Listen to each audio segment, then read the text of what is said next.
సంవత్సరాల తరబడి ఎన్ని మందులు వాడినా మీ మోకాల నొప్పులు తగ్గట్లేదా? ప్రాణ పెయిన్ క్లినిక్ లో అత్యాధునిక చికిత్స. కీచక ఎస్ఐకు తగిన శాస్త్రి జరిగింది. అధికార దర్పంతో అమాయకులను బెదిరించడం, బ్లాక్మెయిల్ చేయడం, మహిళా కానిస్టేబుల్ పై అఘాయిత్యాలకు పాల్పడుతున్న జయశంకర్ భూపాలపల్లి జిల్లా కాళేశ్వరం ఎస్ఐ భవానీ సేన్ పై ఉన్నతాధికారులు కఠిన చర్యలు తీసుకున్నారు. ఎస్ఐ వ్యవహారంపై సీఎం రేవంత్ రెడ్డి సీరియస్ అవ్వడంతో సర్వీస్ నుంచి పూర్తిగా తొలగిస్తూ ఆదేశాలు జారీ చేశారు.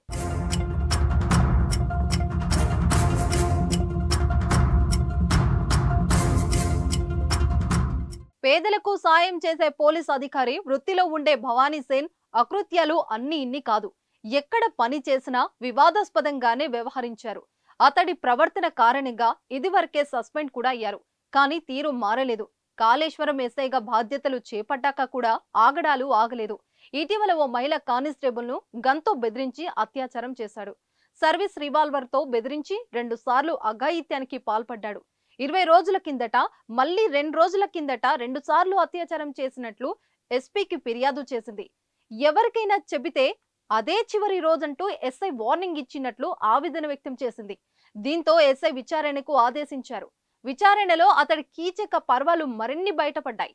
మరో 3 మహిళా కానిస్టేబుల్ను కూడా వేధించినట్లు తేలింది. దీనిపై మీడియా పెద్ద ఎత్తున వార్తలు రావడంతో సీఎం రేవంత్ రెడ్డి ఆగ్రహం వ్యక్తం చేశారు. ఎస్ఐపై కఠిన చర్యలు తీసుకోవాలని ఆదేశాలు జారీ చేశారు. సీఎం ఆదేశాలతో రాజ్యాంగంలోని ఆర్టికల్ 311 ప్రకారం కాళేశ్వరం ఎస్ఐ భవానీ సేన్ గౌడ్ ను సర్వీస్ నుండి అధికారులు తొలగించారు.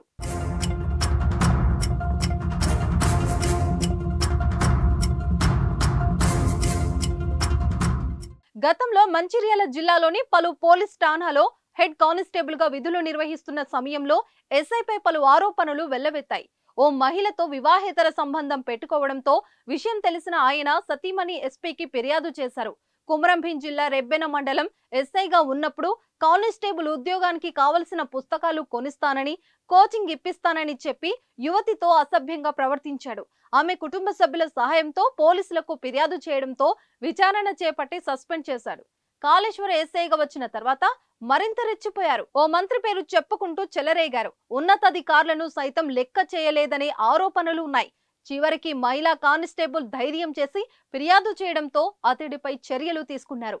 ప్రభుత్వం ఇలా కఠిన చర్యలు తీసుకుంటే అక్రమార్కుల అధికారుల్లో భయం పుడుతుందని అభిప్రాయం వ్యక్తమవుతుంది.